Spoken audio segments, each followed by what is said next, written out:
Welcome to the Mental Militia, uniting minds and freeing souls from the bonds of mental slavery and ruling class manipulation.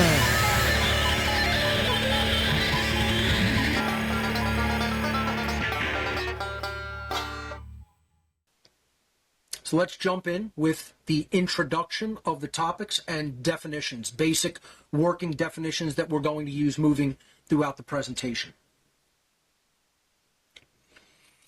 One of the presentations I really recommend that can go hand in hand with this presentation is The Cult of Ultimate Evil, Order Followers, and the Destruction of the Sacred Feminine.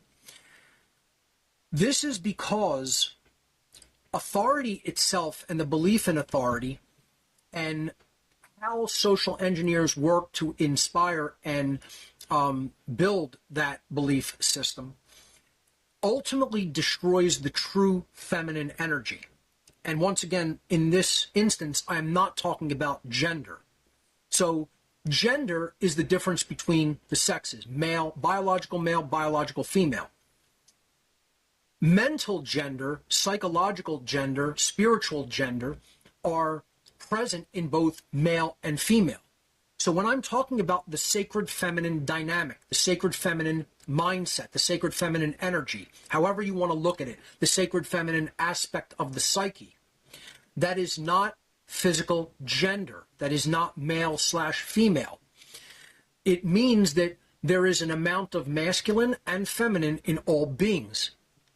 When I'm talking about the sacred feminine, I mean the positive and uplifting and enlightening and advanced aspects of the human psyche in the aspect of reception, the aspect of things that are open and even soft and bending and flowing. Most of all, based in care for all, care for the alleviation of suffering for all, and most of all, care for the truth itself. In this presentation, The Cult of Ultimate Evil, I talked about how the sacred feminine dynamics of human consciousness are being destroyed in both men and women, but largely in men who act as order followers, who follow the immoral orders of psychopaths, social engineers, their superiors, so-called in government, in military, in police forces, etc. And I talk about how that dynamic is being completely eliminated from many of them, and they're being turned into psychopaths. In this presentation, The Unholy Feminine, I'm also talking about the destruction of the sacred feminine. It's in a different way, however, that is conducted through social engineering and mind control. And it's largely conducted upon women. See, they need the destruction of the sacred feminine dynamic in both men and women. And this is the way they tend to choose to destroy it in men. They tend to choose to destroy it through bringing true masculine energy in the physical into a cult form of order followers such as military and police. They want to take anything that is truly masculine in the physical and then distort it to destroy the sacred feminine that could truly be present within the masculine. Okay, because again, biological gender is one thing, mental and emotional, psychological, and spiritual gender is another thing. Okay, so when I say masculine or feminine, I'm talking about these capacities, these forms or aspects of consciousness. When I say male and female, I'm talking about biological sex. They want to destroy the sacred feminine in both men and women, and they do it using different techniques. So this could be a primer for how the technique is used in biological men, who are largely the order followers, although order followers are not limited to biological men. Many women are order followers too. Many women are in the military, are in the police forces. There's order followers in education, in medicine, in just about every dynamic of our lives, in every social institution. So this presentation is a nice primer for how the occultists largely choose to devastate the sacred feminine dynamics of care and true holistic intelligence and care for the truth in men. This presentation is going to talk about how that dynamic is done in women, specifically in the biological gender of females. And that's what it's ultimately about, folks. We have to realize that once the sacred feminine is destroyed, humans are destroyed. Now, that's not to also say the sacred masculine is not under attack, because it most certainly is. The sacred masculine is the defender. It's the defender of the harmed, the defender of the weak, the defender of the vulnerable. And all people should embody that, not just biological men. Although biological men are certainly equipped in the physical capacities to do those things when it's necessary to do in the physical domain. But women, biological females, should also have the sacred masculine within them and defend truth and defend freedom and defend rights and also understand physical defense. So we need to have both of the dynamics of the sacred masculine gender, mental gender / spiritual gender, if you will, and sacred feminine, mental, spiritual gender, integrated in fullness and harmony and cooperation and integration within all of us, whether we are biological men or biological women. So let's look at the elephant in the room, the idea that people believe that somehow feminism is the answer, and feminism is doing something that's truly good, especially what I call neo-feminism, or the modern form that feminism has taken in today's world, which is not feminism at all. I have said in this presentation in the past, and I'll say it again, I consider myself a feminist, but not in the sense of what neo-feminism represents. I am both someone that champions male rights and female rights. I am a defender of human rights. I'm an espouser and defender of the rights of humanity, which are all the same. Women don't have special rights. Men don't have special rights. So-called leaders of our society, laughingly called that, don't have special rights. Nobody can be granted any extra rights. And what feminism has become is an elephant in the room that nobody wants to look at or talk about because they're afraid to be labeled misogynistic. And as I said last week, and I will reiterate again, this presentation, and in perpetuity moving forward in the next many weeks of presenting this material here on What on Earth is Happening, will not engage in misogyny. It will not engage in women hating and women bashing, nor will it engage in misandry, which is man hating. I am not a hater of women. I am not a hater of men. I am generally misanthropic, which means that you don't like humanity. You hate humanity, but not in the sense that I actually hate the essence of humanity. I hate what humanity has become. I hate the human condition. I am a champion. I'm trying to champion humanity to the best of my ability. I want to see what we're capable of if we come out of this nonsense mind control that we're under, and we break the spell of authority, and we break the spell of government, and we become truly free and actually live up to our true potential, which I think is infinite. And it's sad when I think of how bad the human potential is squandered daily and over the years, because we could become infinitely more than what we are, and what, the corner that we have allowed ourselves to back into, and we're limiting ourselves, and we could become infinitely more than that. And that's what I would like to see. Do I think it's going to happen? More likely than not, I do not. I think we're going downhill very quickly down the drain, and we could still turn it around. It would take a colossal, monumental effort with a lot of help from the Creator, but it could be done. Otherwise, I really wouldn't say anything. And even if it does go totally south, I'm still going to talk. I'm never shutting up. I'm going to keep doing what I'm charged to do, and that's say the truth right up till the very end. So, the elephant in the room. It's funny how everybody considers honesty a virtue, yet no one wants to hear the truth. Once again, that's what I'm trying to do. I'm trying to live up to the virtues that I espouse and hold dear by saying what's true, by telling people what's really going on, even if they don't want to hear it, and most people don't. So we're going to expose the elephant in the room over the next many weeks.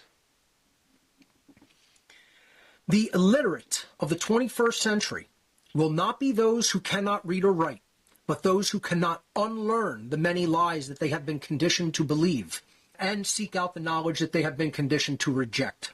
Okay? So if you cannot do those things, if you cannot unlearn the lies you've been conditioned to believe and seek out hidden or occult knowledge that you've been conditioned to reject, again, there's the two ways people continue to inflict self-imposed, self-inflicted suffering upon themselves.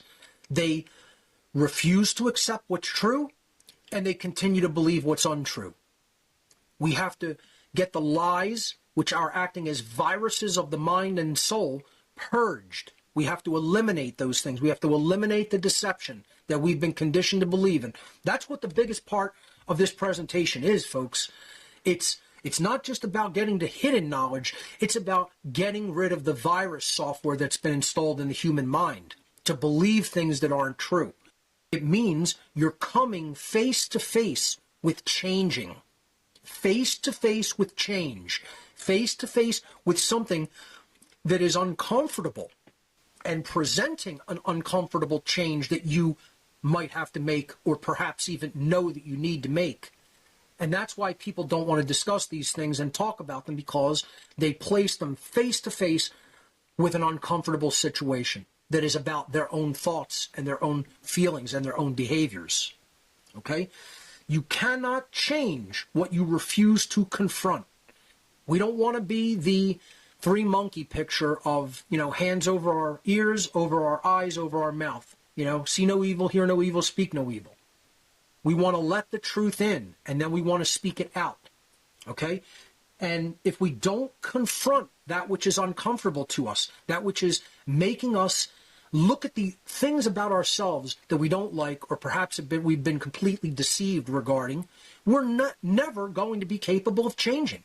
Change only comes when we turn face to face and do the shadow work of looking at what's uncomfortable, and certainly looking at the things within ourselves that make us uncomfortable. That's true shadow work.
The term all is a blanket statement that would apply to people like order followers, politicians, government employees, the concept of government, the concept of coercion, the concept of authority. These are blanket statement truths.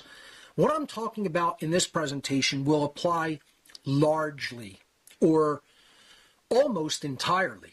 I'm even comfortable with that most of the females in the human population have undergone and perhaps even succumbed to this form of mind control that I'll be talking about. So I will often use the term almost entirely, most. the vast, significant majority of terms like that will be used, and you'll just have to accept that and become comfortable with it. But I will not use the term all women or all men. We have to get comfortable with the term all where it applies truly. We have to get comfortable with blanket statements where they truly apply. We have to get comfortable with absolutes where they truly apply, like with natural law and objective morality. As I said way back in the early days of What on Earth is Happening, one of my favorite quotes of all time is, humanity's greatest fear is that the truth is absolute. And it is. Truth is one way. Out of all the possibilities that could have condensed and become reality, the truth is the actual way that it did undergo the formality of actually occurring. Okay? It's a very simple concept, truth. It's that which has happened in the past and is currently happening now. And it's set in stone in what you would call the Akashic records, if you want to look at it like that. It's the eternal record of that which is. That's all truth is. It's nothing about the mind of God or how everything came to be or where it's going. It's, just this is what truly happened. I showed up here at 3 p.m. Eastern U.S. time today, January 21st, 2024, to do this show. That's the truth of the matter. Very simple. It's nothing mystical or complex. Okay? There's water in this glass. This is a glass. I'm holding it. There's water in it. Now I'm going to take a sip of it. That's not the truth yet. It just happened. Now it became the truth. That's all I'm talking about here. Okay?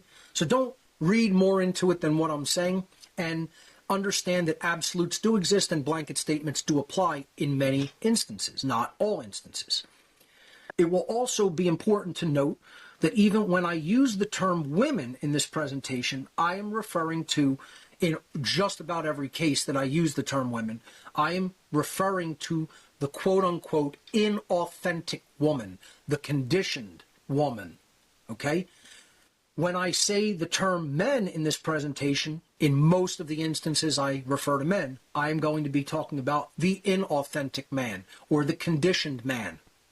So we're talking about men and women under the current human condition of mind control and slavery, right? So don't take these out of context. It's very important to keep all of this information whole, intact, and in context, so you hear it with all of the other information that I presented as a cohesive unit to allow it to truly make sense and not sound like something that I am developing into some kind of,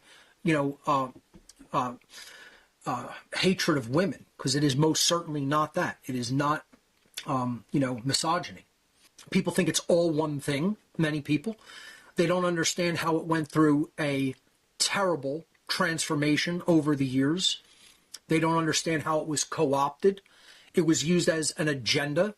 It was used as a dividing tactic and a dialectic by social engineers and dark occultists. All feminism is not equal, okay? Classical feminism was equality under rights for women and not having women being treated as outcasts or second-class citizens in human society, which I am all for because I believe in equality of all human rights for men and women. So I would consider myself an advocate of classical feminism myself. No problem, right? Why shouldn't women have all equal rights that men have? It's a no-brainer. All humans have equal rights, have exactly the same rights. Nobody has more or less rights than anybody else. So I have no problem with the term feminism in and of itself, because all that originally meant was standing up for women regarding equal natural rights of human beings. Neo-feminism, however, is something altogether different from that, folks. And it has, again, as I said, over the years, it morphed from a simple rights movement to something that is trying to do damage to not only men, but all of society. And that's a bitter pill to swallow for some people in the modern feminist movement, because they've taken things that were very simple and they've added not only layers of complexity to it, but they've added utterly ridiculous notions and utterly ridiculous agendas to it. And we're going to talk about all of those things, and if people get upset about it, they get offended by it, go right ahead. Once again, what I'm about to talk about is still true nonetheless, regardless of how you feel about it, regardless of how it makes you feel when I say it and present it. So the image that I picked for classical feminism on the left there was just two women holding up a sign that says votes for women. Now, once again, I don't believe in voting because I'm an anarchist, right? So I did a whole presentation with Etienne de la Boutier from One Great Work Network at Porkfest called Voting is Violence, right? I'm not somebody that believes that people should go out and try to vote to have one particular political candidate violently impose coercion on everybody else, because I don't believe in coercion. That's a wrongdoing and shouldn't be conducted. Authority, the belief in authority, is the belief in slavery. It's a wrongdoing and shouldn't be condoned. Government shouldn't be condoned, so I don't really believe in voting for men or women. I don't really think that that's a, quote, natural right. What the sign represents is this is where feminism started. It's like this is a how it started and how it's going slide, meme, okay? You've all seen those, and that's what this represents. This is how it started. Women just wanted to be treated equally as men, have their vote counted in political elections, be treated as ordinary human beings with natural rights. No, I have no problem with that. That's what real feminism is about. Now, how it's going is it has morphed into fuck your morals. And clearly what the woman on the right there under the NEO-FEMINISM banner is presenting is fuck the religious morals of saying that abortion is not morally right and is a wrongdoing. And that's one of the ways that, people equate morality and religion. Now, in this instance, religion does have that correct, that it is the initiation of harm to another being that may have not yet been physically born into physical existence, but is still a being within the womb of the mother. It is a being. It already has feeling. It already has a form of innate underlying intelligence. It has growth. It has movement. It has a soul. And I'm in agreement that, and have said many times on this show, that abortion is murder and a wrongdoing. And this is the concept that this is what neo-feminism has turned into. Talking about the controversial issue connected with religion, connected with government of abortion. I don't think it should be connected with religion. I don't think it should be connected with government. I don't think there should be any laws regarding it. I don't think there should be any laws written by man. Because if you have to even write something down that something is wrong, it means there's not knowledge and there's confusion regarding right versus wrong. And that's the entirety of the problem in this world, is that we have not been truly taught the difference between right and wrong, and we don't know the difference between right and wrong. The difference between right behavior and wrong behavior is not a belief. It is a factual truth that can result either in knowing within the individual being or in ignorance of that truth within the individual being. Religion doesn't dictate that. The laws of man and government do not dictate that. Once again, true morality is written on the human heart. It doesn't have to be spelled out in books, religious texts, or laws. It should be common sense knowledge, but unfortunately humanity doesn't have any common sense.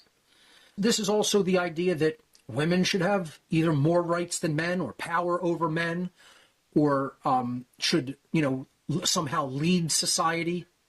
And they believe that we're under a patriarchy, which we're going to talk about, and I'm going to dispel that myth, which is completely an illusion and a fantasy. We're not under a matriarchy either. As I said, we are under an occultocracy ruled by occultists. And let me tell you something, folks. If you think that the occult hierarchy that runs this planet is all male, or is all white males, or is all rich males, or rich white males, you're delusional. When I say there's no patriarchy, there's an occultocracy, I've been in the occult. I've not only been in it, I've been a priest within the priest class of satanic occultism. Now, by my own admission, I did not move high up the hierarchy of the whole world network of Satanism and dark occultism. I stayed in what I would consider the lower ranks, or perhaps even the very lowest ranks within that pyramidal occult structure. of hierarchy and compartmentalization. The dynamic that I really want people to understand here is, if you really understand the occult world and you've had any dealings or experiences with it at all, you are going to know definitively, through and through, without any doubt or exception, that there are men and women within its ranks. In many cases, they hold equal and complementary power. There are old and young people within its ranks, and they are going to be treated and gauged with respect to occult knowledge and power, not with regard to age.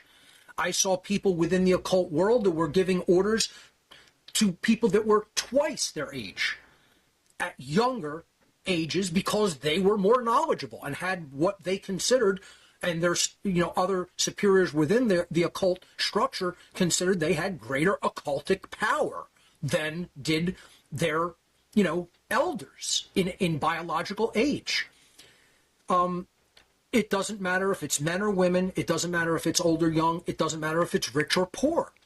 There were people in the occult world that had not a lot of physical resources in the world regarding money and assets and wealth, etc., physical wealth. And they were treated with greater levels of respect than some billionaires.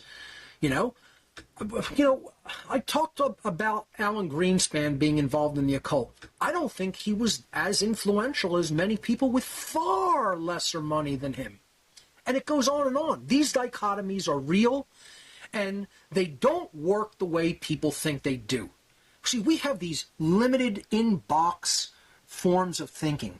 Like, oh, we've been told it's this. And so our mind just goes right to that preconceived mental box of, oh, it's all rich, old white men.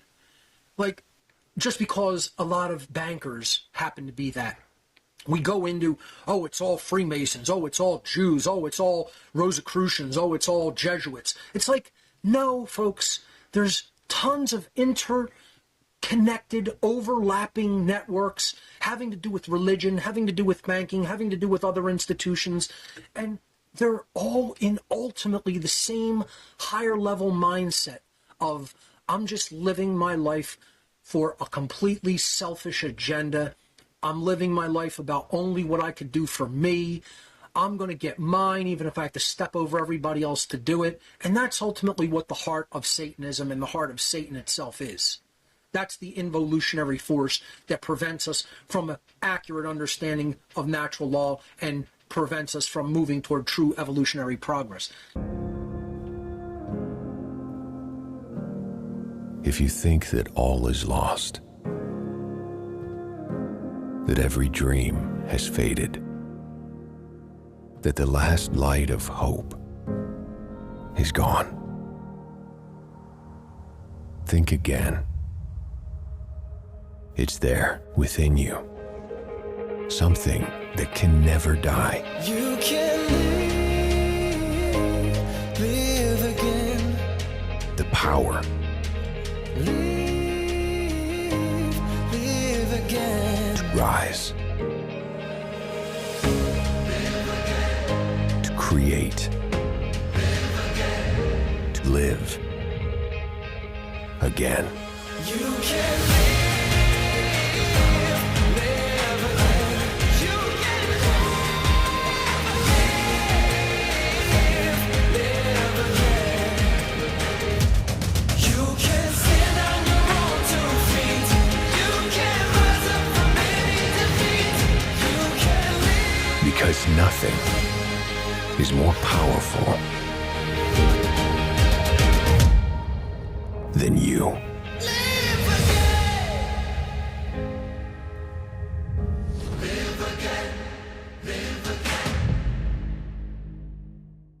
So getting back to my slide here of, how it started versus how it's going. The, woman on the right here would be very likely to believe, oh, it's a patriarchy, not understand any aspects of the occult, and certainly not understand aspects of the occult that even some young, poor, non-white women can have some of the greatest levels of occult power. believe it or not, it has nothing to do with perceived station in society. All it has to do with is how powerful are you at advancing the agenda, the involutionary satanic agenda that the ultimate force of darkness in the universe wants to put people into and under its spell. If you can do that at a more accelerated pace than an old rich billionaire, white billionaire can, then a young black female who doesn't even have that much money is going to be more encouraged in the occult world. And if you can't see outside of that preconceived perceptual box, then you don't understand the occult at all. I can tell, like I said, just by people saying anything about it, you aren't involved, you haven't seen it, and you know absolutely nothing about it. And that really goes to how brainwashed somebody is about something they don't know anything about yet. You know, it goes to how attached to your belief system are you. And in this instance, when it comes to neo-feminism, not only how attached to your belief system, but how attached to your cult. Because just like the order follower cult, the neo-feminism agenda constitutes a cult. This is cult-mindedness. This is cult belief. And in many cases, it's cult behavior. And if you can't look at the differences between these two pictures and see that they're blatant and dramatic and drastic, and that the women on the left there are, you know, just advocating for their own natural rights as they see it from their perspective, and the woman on the right there is in a cult, once again, I feel bad for you. That means that you're under such delusion and brainwashing that you can't see the difference between advocating for rights versus acting in deep and distorted cult belief systems.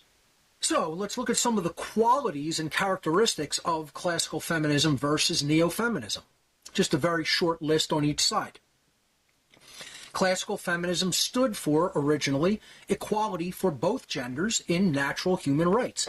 And again, it was espousing this for females because up till more recent human history, unfortunately, women were not treated as equals within their rights.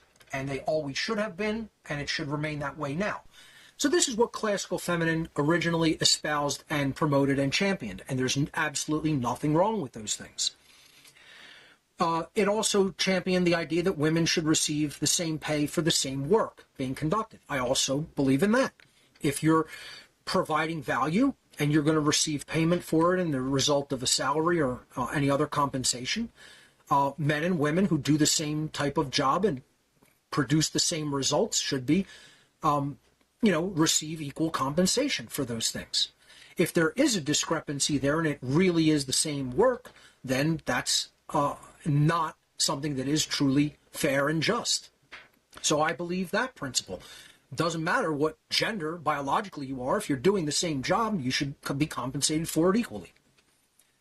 And classical feminism did not believe in a patriarchy or matriarchy, but it ultimately wanted equality under rights. Not sameness of appearance, not sameness of capabilities, not sameness of roles within human society. It wanted sameness of rights. Equality within rights is what was important in classical feminism. And it did not believe or accept in the presence or existence of a patriarchy or matriarchy, nor did it advocate for a patriarchy or matriarchy. It ultimately long-term championed and desired cooperation between the biological genders of male and female. And I have no problem with that. I stand for all of the principles there on the left. Neo-feminism, however, got twisted and morphed and distorted. And let me just briefly tell you why. Okay? It got morphed and distorted because the occult social engineers saw feminism, and they saw classical feminism as an opportunity to do many things.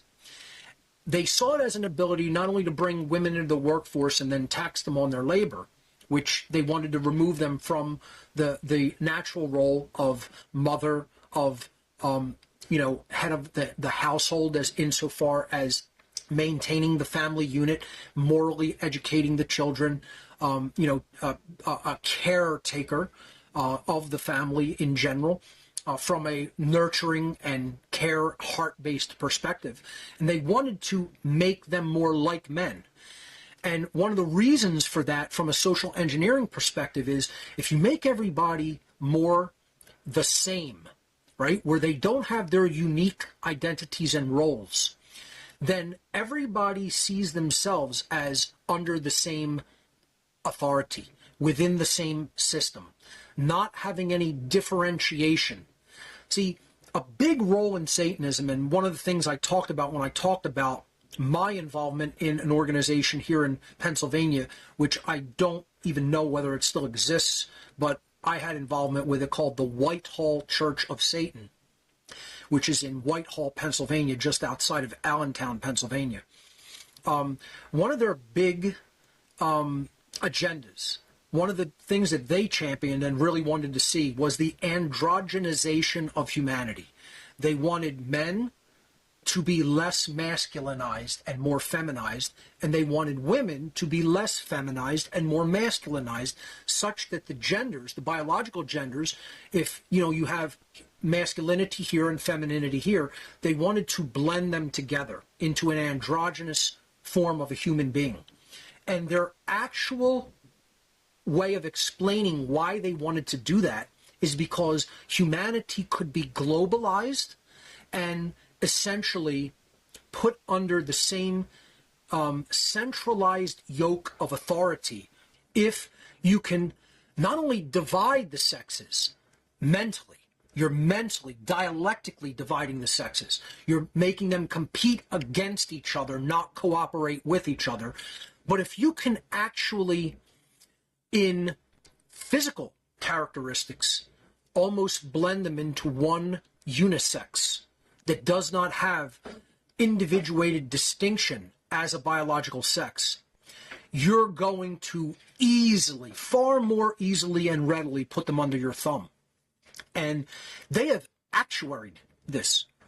They have studied this to its complete conclusion in so many ways that it would be almost difficult to explain how far they have socially studied this. And that's why they, and we're going to talk about this later in the presentation, they put chemicals in the food and water to try to make the genders slowly dissolve into each other and not have the kind of distinction that they once did. They want to put the belief systems out there to androgynize and have confusion regarding biological gender. It's a multi-pronged, multi-tiered, multifaceted attack from every angle. In military campaigns, they refer to this as full spectrum dominance. You're not just doing it from one angle, you're doing it from every vector conceivable.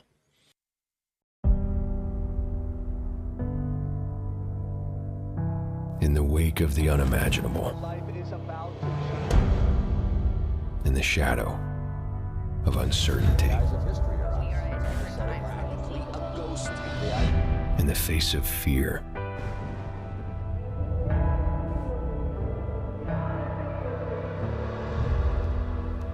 it's time to rediscover We can live, we can love, we can hope, we can rise, we can be more, be more. your hope, We can dream, we can fly, we can change, we can ride, we can be more, be more. your purpose, We can live, we can love, we can hope, we can rise, we can be more, your passion, We can dream, we can fly, we can change, we can ride, we can be more. your potential. Take your name, show your mind. Raise your head, raise it high. Don't look back, reach inside. There is more to this life. You. Hope, rise, be more, be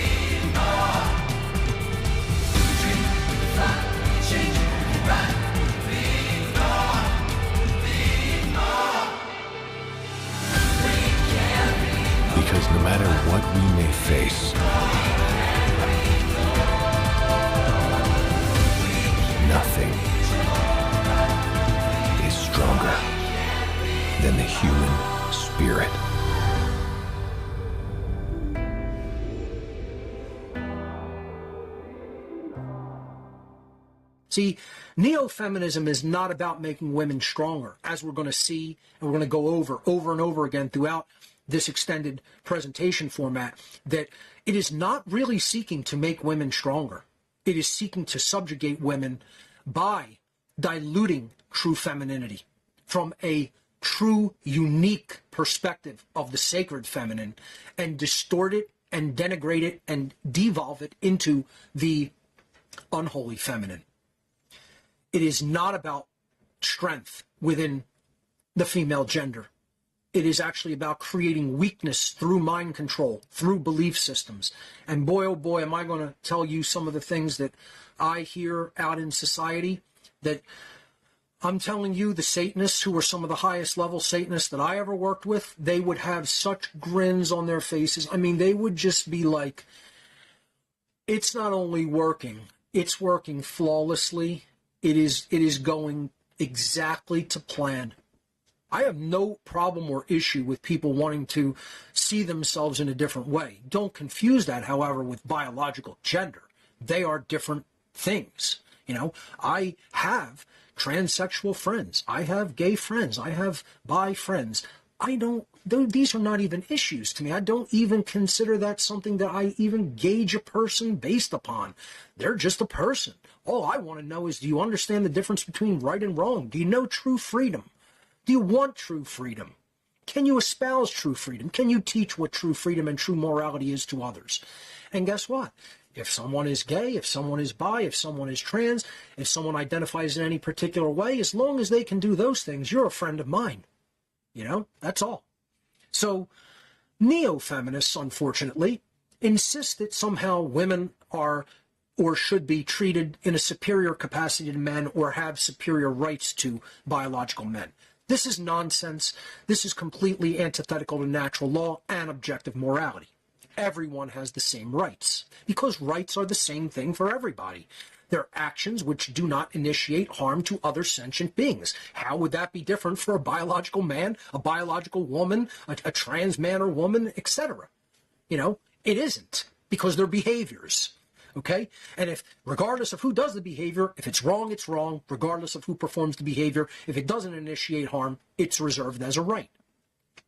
So this whole first general principle of neo-feminism, and these are the general principles of neo-feminism, they are not invented, made up, or exaggerated, is illegitimate on its face based upon morality and natural law. The second characteristic that I limited, just to list a few, was the neo-feminism attempts to equate genders in all aspects, not just rights. And that's exactly what I was just previously talking about. Again, there is biological gender. Okay, people tend to talk about that in the term biological sex, male or female. That is not identity, what someone wants to view themselves as. And we can get into all kinds of debates of where that comes from, what it means, etc. But hey, if someone wants to view themselves as something, that's not for me to tell them, you know, that they can't view themselves as that. It doesn't mean that they're biologically that, but they can perceive how they want to perceive. Okay? Neo-feminism wants to equate that with actual gender, with actual biological, physical gender. And that's not the same thing. Again, I just talked about the sacred masculine and sacred feminine earlier in this very presentation, and I'm talking about them as mental genders. Again, it's a principle within Hermeticism, mental gender. This is the seventh of the Hermetic principles, that there is gender in all things, masculine and feminine.